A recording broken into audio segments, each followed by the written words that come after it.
আলহামদুলিল্লাহ। সৈয়দগর পক্ষ থেকে সবাইকে আসসালামু আলাইকুম রহমতুল্লাহ। আশা করি সবাই ভালো আছেন। আমাকেও আল্লাহ তাআলা ভালো রাখছেন আলহামদুলিল্লাহ। এই সামনে যে জমিটা দেখতে পাচ্ছেন এই জমির ভিডিও কিন্তু আপনারা এর আগেও দেখছেন আমাদের চ্যানেলে।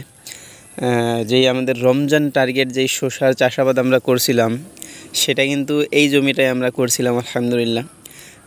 তো আসলে আমাদের এই জমিটা, আমাদের এই যে আশেপাশে অনেক জমি আছে, ওই ভিতরে আমাদের বাসা। তো এই পাশে আশেপাশে যত জমি আছে এই জমিটা হলো সবচেয়ে নিচু একটা জমি। তো প্রত্যেকটা জমির পানি আইসা এই জমিটায় আইসা জমে। তো দেখেন কিন্তু এখনও কিন্তু কত সমান, হাঁটু সমান মোটামুটি পানি, এখানে কিন্তু কোনো পানি দেওয়া হয় নাই। তো আসলে আমরা তো যেহেতু সবজি চাষাবাদ করি, তো সবজি চাষাবাদের ক্ষেত্রে দেখা গেছে পানিতে কিন্তু কখনোই সবজি চাষাবাদ হয় না। তো এই জমিটা কিন্তু যদি আমরা সবজি চাষাবাদ না করতাম, তাহলে সবজি চাষাবাদের জন্য রাইখা দিতাম, তাহলে কিন্তু দেখা যায় প্রায় 5 মাস এই জমিটায় পানি থাকে। তো সেইভাবে চিন্তাভাবনা কইরা দেখলাম যে আসলে জমি তো ফাঁকা রাইখা যদি ধান বুইনা দেওয়া যায় তাহলে কেমন হয়। তো আসলে আমরা কিন্তু কখনোই এর আগে ধান লাগাই নাই। তারপরও মানুষ আশেপাশে অনেকে ওই পাশে ধান লাগাইছে দেখেন। এরকম অনেকের থেকে পরামর্শ নিয়ে কিন্তু আলহামদুলিল্লাহ আমরা প্রায় 80 শতক জমিতে এবার ধান লাগানোর সিদ্ধান্ত নিয়েছি। তো আলহামদুলিল্লাহ ইতিমধ্যে আমাদের প্রায় 60 শতক লাগানো হয়ে গেছে। আর এই যে 20 শতক ওই যে লাগাইতেছে দেখেন, এখনও কিন্তু ওই যে সামনে দেখতেছেন লাগাইতেছে। এই যে কি মোটামুটি লাগানো হয়েছে আলহামদুলিল্লাহ, অল্প একটু বাকি আছে, আর 1 ঘন্টার মতো লাগবে লাগাইতে। তো আলহামদুলিল্লাহ এখানে 30 শতক আছে, এইখানে 20 শতক, 50 শতক, আর এই আমবাগানের ওই পাশে আছে আরও 30 শতক।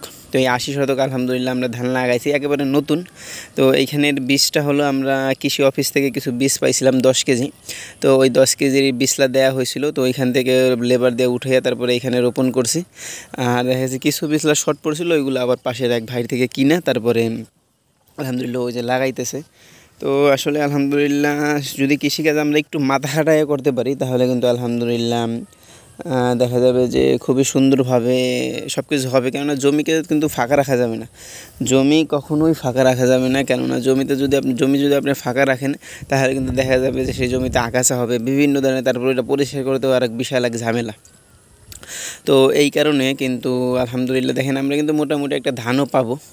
আমরা কত কেজি ধান পাই আর কি সব কিছু তো আপনাদেরকে বলে দিব ইনশাল্লাহ আমাদের চ্যানেলের মাধ্যমে। তো আমরা কিন্তু একেবারেই নতুন বলতে মানে একেবারেই নতুন, মানে এর আগে কখনোই করা হয় নাই। তো আলহামদুলিল্লাহ এই প্রথম জমিটাকে সুন্দরভাবে এটা 3টা চাষ দেওয়া হয়েছিল। 3টা চাষ দেওয়া সার অনলাইন থেকে আর কি দেখা সব কিছু করছি সুন্দরভাবে, সারগুলো ছিটাইয়া তারপরে গতকালকে পরশুদিন লাগানো হয়েছে। তো আলহামদুলিল্লাহ একদিন গ্যাপ দিয়ে আবার এটা লাগানো হইতেছে, কারণ গতকালকে বিছলা ছিল না। তো এই কারণে আলহামদুলিল্লাহ এটা লাগানো হইতেছে, আজকে একটু বারই শেষ হয়ে যাবে ইনশাল্লাহ। তো আলহামদুলিল্লাহ দেখেন এই যে ড্রেনও কাইটা দেওয়া হয়েছে, এক পাশ থেকে আরেক পাশের পানি চলে যাইতেছে। তো আমাদের এইখানে প্রায় ভালোই প্রায় 5-7 দিন ধরে কোনো বৃষ্টি নেই। আকাশ প্রচুর পরিমাণে মানে রৌদ্র আকাশে। অনেক জায়গায় শুনতেছি যে তাদের ওইদিকে বৃষ্টি হইতেছে। তো যাই হোক, আসলে আমরা কিন্তু ধান চাষে একেবারেই নতুন। আপনারা যারা ধান চাষ করেন তারা অবশ্যই আমাদেরকে কিছুটা পরামর্শ দিবেন যে কিভাবে কি করলে ভালো হয়। তো এতটুকুই, ভালো থাকবেন, দোয়া করবেন। আসসালামু আলাইকুম রহমতুল্লাহ।